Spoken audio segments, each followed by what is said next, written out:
Hello, what's cranking guys? So today I'm gonna talk about volume, how to count it, what is it really briefly, I'm gonna touch up on it, and how it's highly individual, so what the science says, a little bit on that today. So gonna touch a little bit briefly what is training volume for those that don't know about it at all. We're completely new to this concept and different schools of thought when it comes to counting volume, how to count it, and what different exercise, how you're gonna count with different exercise. So without further ado, let's dive right into it.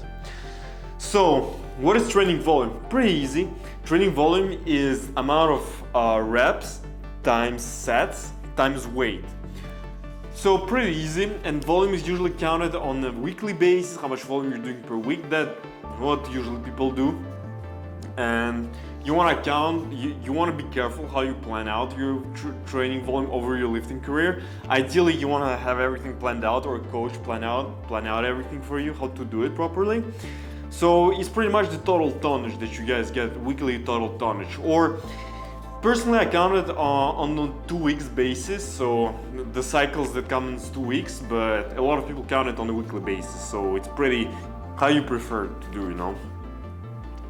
Because in 1 week you can do more volume, in the other week you can do less volume, so it is what it is.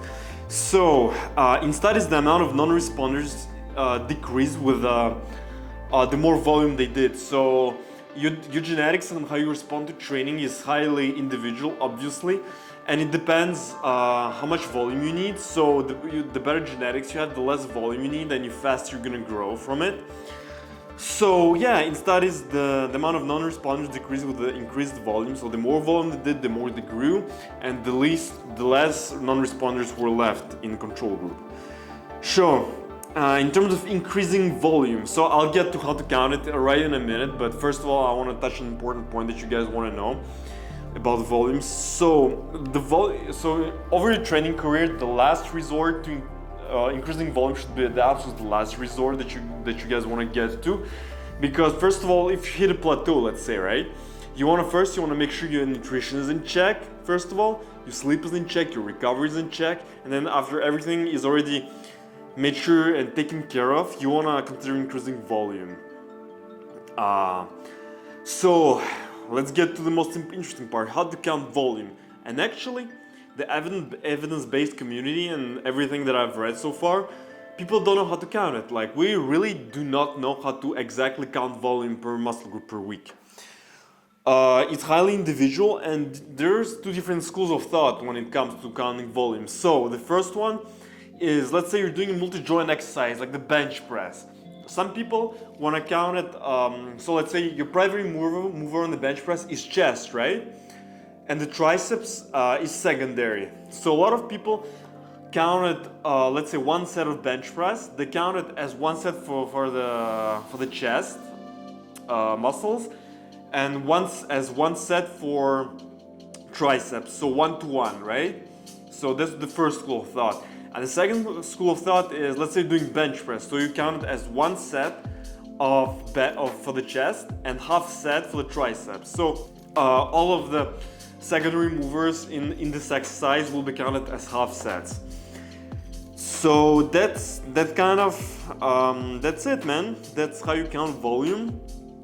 So personally, how I count it all as full sets. So let's say I'm doing bench press, so I count it as full set for the chest and full set for the triceps. That's how it works for me, and they both work. These both counting techniques, they both work for achieving your goals, and it's just highly individual, because you gotta understand that volume is highly individual, and everyone is gonna progress with different amounts of volume. So you're gonna prescribe it for yourself, or have a coach prescribe it for you, and see how you progress, how fast you progress on it. And if you progress slowly, just maybe add a little more volume. Don't hesitate it. But still, make sure that this is the last resort in terms of progression, what you want to be doing. So to conclude everything, bottom line, we don't know how to count volume yet, and you can count primary and secondary movers as both equal sets or as full, and secondary as half, secondary muscle group as half. So let's say you're doing one set of bench press, you're counting it as one set for chest and half for triceps. So And the third point, just don't add volume as the primary resort to stagnation. Make sure everything else is in check, your sleep, your recovery, your nutrition, everything is in check before adding in volume. So guys, if you found this video useful, smash that like button, leave a positive comment, and of course, subscribe.